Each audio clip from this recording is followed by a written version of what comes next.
In the beginning of the story, you might actually root for Johnny Allen Richards and Erin Brooke Lawson. They're the couple who were having sex a little too loud. That's according to their neighbors. Now, I would normally say, let them go, let them go.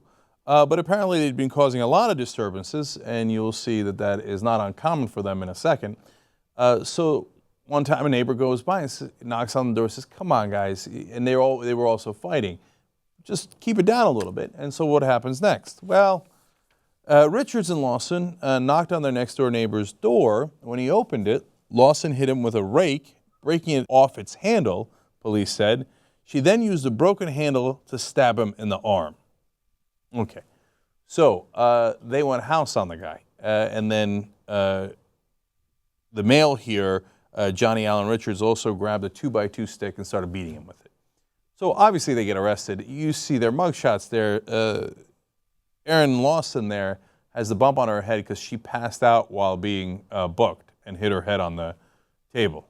Now, normally I might be a little skeptical of that story, but in this case, when you see their rap sheet, you might not be surprised at their level of lack of cooperation with the police and lack of cooperation with their neighbors and everyone else in civilized society.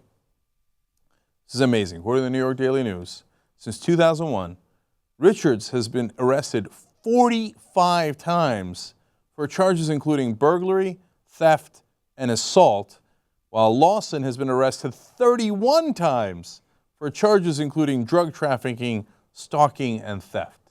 Now look, I don't know for a fact what would have happened to them if they were black, but it is amazing that these guys can get arrested 45 times, 31 times, and then beat the living crap out of a neighbor and then get arrested again. And then the cops, you know, they're right here. Look, I don't want the cops to do anything wrong with them, and there's no charges of that here. They're not charging it. Nobody is, okay?